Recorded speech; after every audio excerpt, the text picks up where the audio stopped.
السلام عليكم ورحمة الله وبركاته.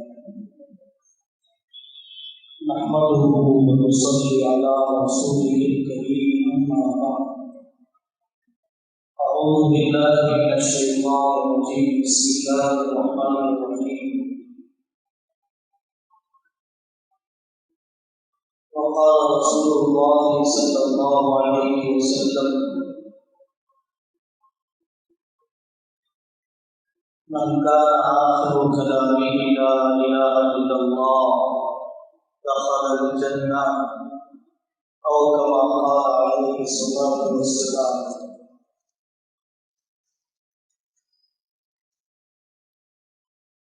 میرے عزیز دوستوں اور دینی بھائیوں،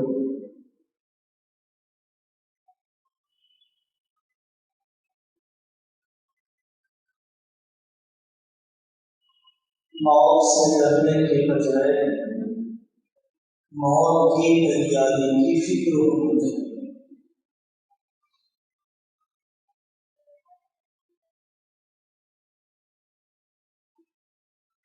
حسن خاتمہ، اچھی موت، ایمان والی موت کسے کہا جاتا ہے؟ پوری زندگی ایمان، عمل، پابندی کی گزر گئی، لیکن اصل مسئلہ خاتمے کا ہے۔ اصل مسئلہ اس مرحلے کا ہے جب آدمی کی روح نکل رہی ہو اور ایمان اور عمل کی پونجی اس کے پاس باقی ہو۔ قرآن نے کہا: وَلَا تَمُوتُنَّ إِلَّا وَأَنْتُمْ مُسْلِمُونَ، کہ تمہیں موت اس حال میں آنی چاہیے کہ تم حالت اسلام پر رہو۔ حضرت رسول اللہ صلی اللہ علیہ وسلم نے فرمایا: انما الاعمال بالخواتیم، عمل کے خاتمے کا اعتبار ہے۔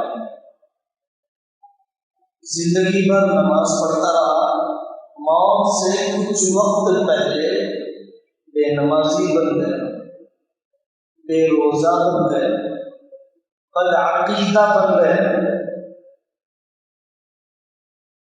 اللہ نہ کرے، تو یہ کہا جائے گا کہ اس کا خاتمہ برا ہوا ہے۔ حضرت رسول اللہ صلی اللہ علیہ وسلم نے ایک روایت میں فرمایا: اذا احب اللہ عبدا عسلہ، یا دوسرے الفاظ ہیں اذا احب اللہ عبدا استعملہ، جب اللہ کسی بندے سے محبت فرماتے ہیں تو اس کو استعمال کرتے ہیں۔ صحابہ نے پوچھا کہ اس کا استعمال کرنا کیا ہے؟ تو آقا صلی اللہ علیہ وسلم نے فرمایا: یوفقہ لعمل صالح قبل الموت، اس بندے کو اللہ تعالیٰ موت سے پہلے نیک عمل کی توفیق دیتے ہیں۔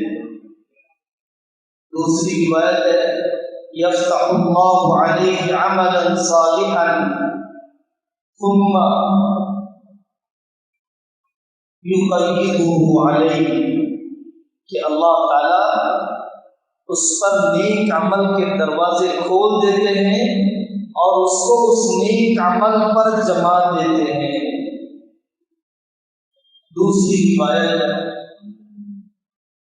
سے اور واضح انداز میں حسن خاتمہ، اچھی موت کی وضاحت ملتی ہے کہ حضرت آقا صلی اللہ علیہ وسلم فرماتے ہیں: من احب لقاء اللہ احب اللہ لقاءہ، جو اللہ سے ملاقات پسند کرتا ہے اللہ بھی اس سے ملاقات پسند کرتے ہیں۔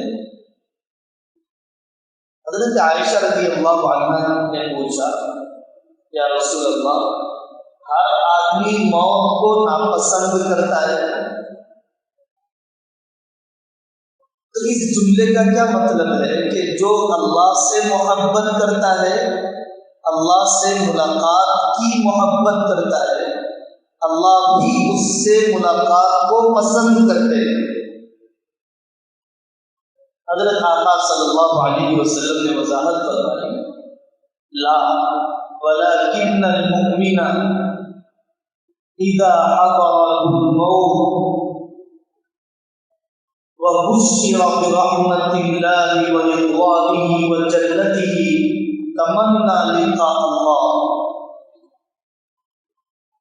کہ جب ایمان والے پر نزع کی کیفیت، روح نکلنے کا وقت آ جاتا ہے، اللہ تعالیٰ کی طرف سے رحمت اور جنت کے دہانے اس پر کھول دیے جاتے ہیں، وہ اللہ سے ملاقات کی تمنا کے ساتھ اس کی روح پرواز کرتی ہے۔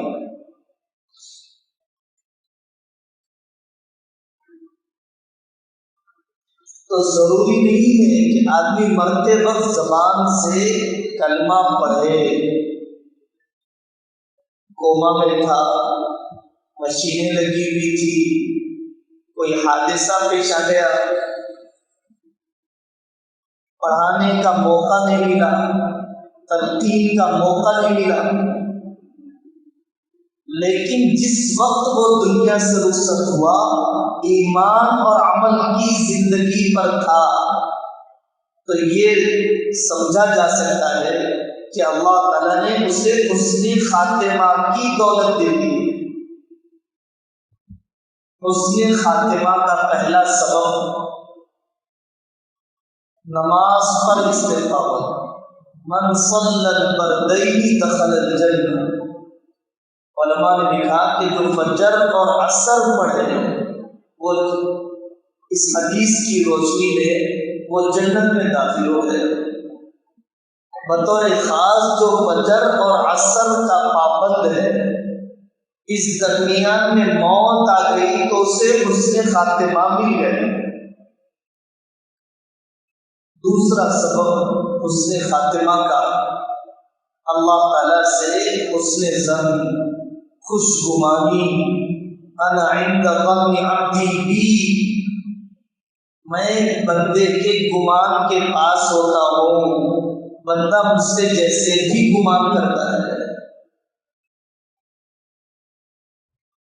اسی لیے جب آدمی کے انتقال کا وقت قریب ہو تو اس پر امید غالب ہونی چاہیے اللہ تعالیٰ سے، اور اڑوس پڑوس میں بیٹھنے والے لوگ اس کو اللہ سے امیدوار بنائیں، اس کے کارنامے، اس کی نیکیاں، اس کی صلہ رحمی، وہ باتیں سنائیں جس سے اس کی اللہ تعالیٰ سے امید بڑھ رہی ہے۔ تیسرا سبب حسن خاتمہ کا کثرت ذکر، اللہ کا نام لینے کی عادت، کثرت ذکر، کیونکہ زندگی بھر جو ریکارڈ کیا جاتا ہے مرتے وقت وہی ریکارڈنگ چالو ہوتی ہے۔ ہر آدمی کو دیکھنا ہے کہ 24 گھنٹے زبان سے بولے جانے والے بول اور دماغ میں پکنے والے خیالات، ان دونوں میں اللہ کتنا ہے، غیر اللہ کتنا ہے۔ شراب پینے کا عادی تھا تو مرتے وقت بھی اسی قسم کے بول تو بھی مجھے بھی ملا۔ کسی لیلا میں دل الجھا ہوا تھا، مرتے وقت مولا کا نام یاد دلایا جا رہا ہے، لیکن وہی لیلا کا نام زبان پر آتا ہے، مولا کا نہیں آتا ہے، ریکارڈنگ وہی بھری ہوئی ہے۔ تو تیسرا سبب کثرت ذکر، چوتھا سبب حسن خاتمہ کا صنائع المعروف تقی السوء، نیکی کرنا، صدقہ دینا، چھپا کر دینا، محض اللہ کو خوش کرنے کے لیے دینا۔ دوسری روایتوں میں امام غزالی رحمۃ اللہ علیہ نے نقل فرمایا، مناولۃ ید المسکین تقی تبسم، محتاج کے ہاتھ میں دینا بری موت سے بچاتا ہے۔ ہاتھ میں دیا، قبولیت کے جتنے طریقے ہیں وہ طریقے اپنا کر دے۔ پانچواں سبب حسن خاتمہ کا، اکثروا من ذکر حادم اللذات، موت کی یاد آدمی بکثرت کیا کرے۔ خواہشات کو بدمزہ کرنے والی چیز موت کی یاد کیا کرے۔ گناہوں کی مقدار کم ہوتی ہے، غفلت ختم ہوتی ہے۔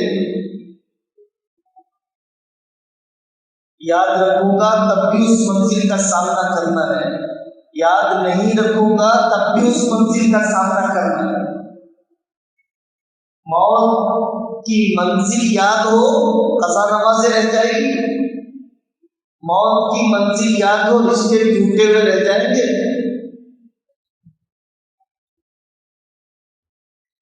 چھٹا سبب، حضرت رسول اللہ صلی اللہ علیہ وسلم اس دعا کا اہتمام فرماتے تھے، یا مقلب القلوب والابصار ثبت قلبی علی دینک، ثبت قلبی علی طاعتک۔ اے دلوں اور نگاہوں کے پھیرنے والے رب، میرا دل جما دیجیے آپ کے دین پر، میرا دل جما دیجیے آپ کی اطاعت پر۔ آقا دعا کر رہے ہیں کہ دل ایمان اور اطاعت پر جم جائے۔ حضرت رسول اللہ صلی اللہ علیہ وسلم کا دل بھی اللہ کے قبضے قدرت میں ہے، ان کو بھی خوف ہے جن کو خوف کی ضرورت نہیں۔ ساتواں سبب ہے، من تمنى الشہادة بصدق بلغه الله منازل الشهداء وإما تعالى فراشی۔ تمناؤں کو بدلے آتے ہیں، جو شہادت کی تمنا کرے گا اللہ تعالیٰ اسے شہیدوں کا مقام عطا فرمائیں گے، اگرچہ وہ اپنے بستر پر مر جائے۔ کوشش کرنی پڑتی ہے، حسن خاتمہ کی خواہش پر حسن خاتمہ نہیں ملے گا، حسن خاتمہ کی کوشش پر حسن خاتمہ ملے گا۔ ایک صحابی رضی اللہ عنہ، مال غنیمت تقسیم ہو رہا تھا، ان دیہاتی صحابی نے کہا میں مال غنیمت نہیں چاہتا، میں تو چاہتا ہوں کہ میدان جنگ میں آؤں، یہاں مجھے تیر لگے اور اللہ تعالیٰ سے مجھے اس حال میں ملاقات کی نعمت مل جائے۔ حضرت آقا صلی اللہ علیہ وسلم نے فرمایا، ان تصدق اللہ یصدقک، اگر تم نے سچے دل سے یہ عہد و پیمان کیا ہے، اللہ تمہارے ساتھ اس وعدے کو سچ کر کے بتلائے۔ میدان جنگ میں گیا، جہاں اشارہ کیا تھا وہیں پر تیر لگا اور وہ دنیا سے رخصت ہو گیا۔ تو آقا صلی اللہ علیہ وسلم کے پاس اطلاع آئی تو آقا صلی اللہ علیہ وسلم نے فرمایا، صدق اللہ فصدقہ اللہ، اس نے اللہ کے ساتھ سچا معاملہ کیا تھا، اللہ نے بھی اس کے ارادے کو پورا کر بتلایا۔ قرآن پڑھانے والے تھے، لقمہ دیا ہچکی لگ گئی۔ مسجد نبوی میں ایک عام آدمی اس زمانے میں آیا کرتا تھا، ان پڑھ، بھائی ایک رکوع سنا دیجیے نا، میں قرآن پڑھنا نہیں جانتا ہوں، ایک رکوع سنا دیجیے نا۔ تو انتقال اسی حال میں ہوا کہ سجدے کی آیت آئی اور سجدہ کیا، اس حال میں روح پرواز کر گئے۔ میرا اللہ سے معاملہ کیسا ہے؟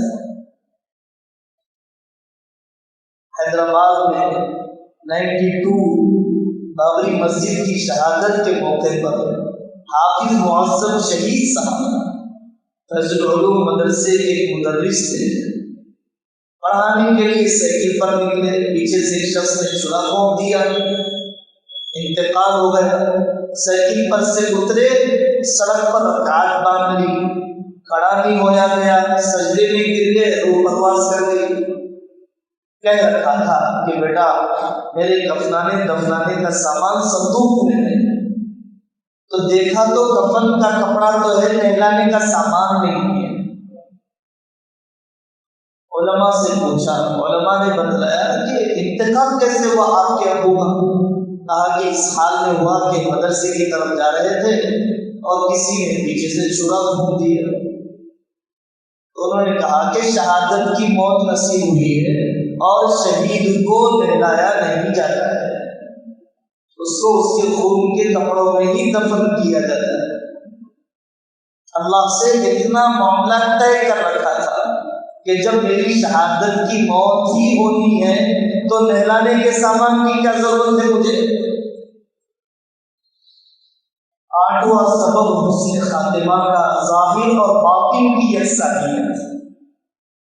مجلس میں تو بایزید ہوں، تنہائیوں میں یزید بن جاؤں، مجلس میں اللہ کا ولی نظر آؤں، تنہائیوں میں شیطان کا دوست بن جاؤں، شیطان کا استاد بن جاؤں، مسجد میں ولی بیویوں کے ساتھ چلنا، کاروبار میں حجاج، پڑوسی کے ساتھ ظالم، یہ ظاہر و باطن کی دو رنگی آدمی کو حسن خاتمہ کی دولت نہیں دلاتی ہے۔ 99 آدمیوں کا قاتل توبہ کے ارادے سے نکلا، اللہ تبارک و تعالیٰ نے سبوے قتل کے بعد بھی اس کو حسن خاتمہ کی دولت دی۔ جمعہ کے دن مر جائے، تعاون میں مر جائے، کوئی عورت بچے کی ولادت کے بعد مر جائے، اسے آخرت کے اعتبار سے شہادت کا مقام ملتا ہے۔ آدمی کسی دوسرے کے بارے میں نہ سوچے، اپنے بارے میں سوچے۔ ان الرجل ليعمل عمل اهل الجنة فيما يبدو للناس وهو من اهل النار وان الرجل ليعمل عمل اهل النار فيما يبدو للناس وهو من اهل الجنة۔ آدمی دکھائی دینے میں جنت والوں کا عمل کرتا ہے حالانکہ وہ تو جہنمی ہوتا ہے، اور آدمی دکھائی دینے میں جہنمیوں کا عمل کرتا ہے حالانکہ وہ تو جنتی ہوتا ہے۔ آقا صلی اللہ علیہ وسلم کے زمانے میں ایک شخص اتنی بہادری سے لڑ رہا تھا کہ لوگوں نے کہا یہ تو جنتی ہے۔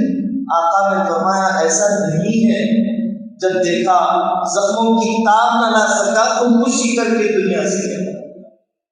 خودکشی کی موت اتنی بدترین قسم کی موت ہے، اللہ پوری امت کی حفاظت کرتا ہے۔ 10واں سبب موت المؤمن یعرق الجبین بعرق الجبین، موت المؤمن بعرق الجبین۔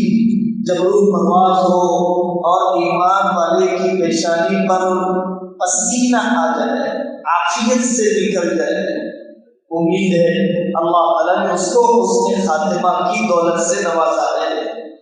10 اسباب ہیں حسن خاتمہ کے، اللہ والوں کے انتقال کے واقعات۔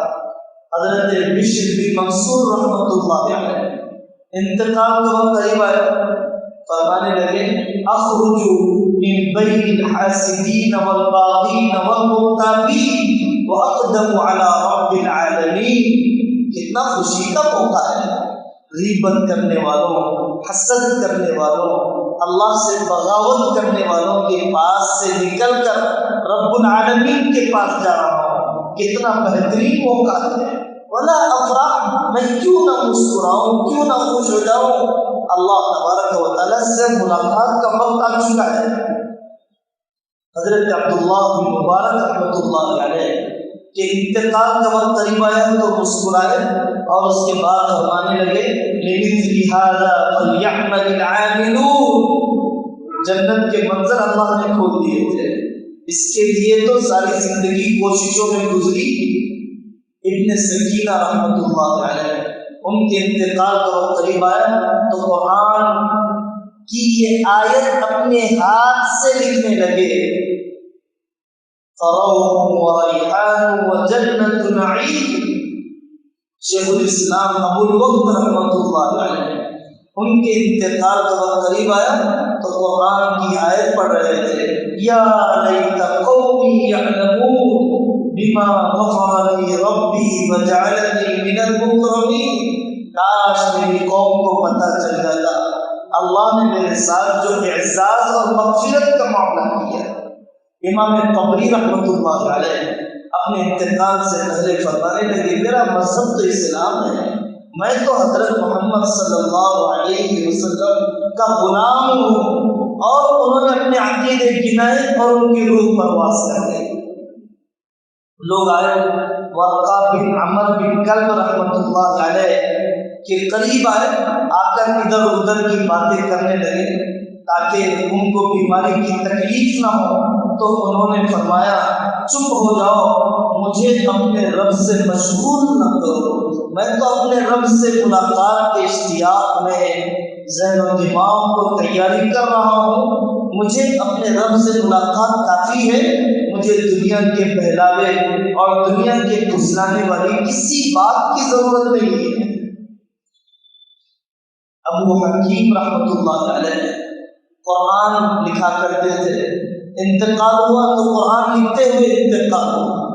ڈر لگتا ہے، ہم جس طرح فونوں کے عادی ہو چکے ہیں، کہیں ایسا نہ ہو کہ آدمی کی انگلیاں اسی چیز پر چل رہی ہو اور اس کے روح پرواز کر جائے. میرے عزیزو، بزدلی کی کیفیت دل سے نکالو.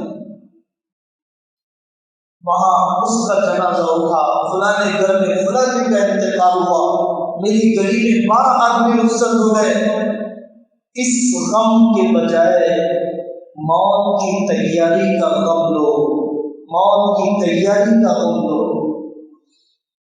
ایک تو داڑھی رکھنے والا ملے، ایک تو قرض واپس کرنے والا ملے، ایک تو مقدمہ چھوڑنے والا ملے، ایک تو بہن کی میراث دینے والا ملے، ایک تو معافی چاہنے والا ملے. موت دائیں بائیں میرے گھوم رہی ہے، لیکن زندگی میں ایک گناہ کم نہ ہوا، ایک نیکی میں ترقی نہ ہوئی. پہلے شہریت کا غم، NPR NRC CAA، میری شہریت کا غم، سٹیزن شپ کا غم. اب کورونا، میری جان کا خطرہ، جان کا خطرہ، جان کا خطرہ. اب اور کون سی دھمکی چاہیے میرے رب کی طرف سے؟ اور کون سا تماچا چاہیے؟ اور کون سی چوٹ چاہیے؟ اور کون سا تعزیہ چاہیے؟ اور کون سی پکار چاہیے؟ آخرت کی تیاری کی. شادی کی ایک رسم تو چھوٹے، ایک لیلا کی تصویر تو دل سے نکلے. اگر انہی خباثتوں کے ساتھ دنیا سے رخصت ہو گیا، کس حال میں اپنے رب سے ملوں گا؟ اللہ نے مجھے اور آپ کو ایک موقع دیا ہے، اللہ نے مجھے اور آپ کو موقع دیا ہے. اور فرشتے پوچھیں گے الم یأتکم نذیر، کیا میری طرف سے تجھے سمجھانے والا کوئی نہیں آیا؟ یہ حالات مجھے اور آپ کو غفلت سے جگانے کے لیے فرصت ہے. قرآن کی طرف ہاتھ بڑھاتے ہوئے کانٹے ہی کانٹے، مسجد کی طرف قدم اٹھتے ہوئے فجر میں پہاڑ لگ رہے ہیں، پہاڑ. فرصت نہیں، توفیق چاہیے، فرصت نہیں، توفیق چاہیے. قضا نمازوں کی فرصت دی رب نے، قضا روزوں کی فرصت دی رب نے. میں نے اللہ سے توفیق نہیں، فرصت ہے، عمل کی توفیق نہیں ہے. رب سے توفیق مانگو، رب سے توفیق مانگو. ان عورتوں کا چیخنا پکارنا ختم ہوا، ساس بہو کی پنچایتیں الجھنیں کم ہوئی. ابھی بھی محلے قبرستان لگتے ہیں فجر کے وقت میں. اس زندگی کی تیاری کرو جس زندگی میں موت کا تصور نہیں ہے. یہاں تو موت سارے صدموں کو ختم کر دیتی. میں وہاں کیا کروں گا جہاں موت کو بھی موت دے دی جائے گی. نہ ختم ہونے والے صدمے کیسے نبھائے جائیں گے؟ قیامت کا منظر ہے، میرے جسم کے قریب آنے کوئی تیار نہیں، میرے جنازے کو کفنانے کوئی آمدہ نہیں، مٹی ڈالنے کے لیے کوئی بڑا سا بڑا چہیتا دوست آمدہ نہیں۔ قیامت سے پہلے قیامت ہے، اب حقیقی قیامت پر میرا حشر کیا ہوگا؟ اللہ مجھے اور آپ کو احساس عطا فرمائے، زندگیوں میں انقلاب مقدر فرمائے، حسن خاتمہ کی دولت سے مالا مال فرمائے۔ وآخر دعوانا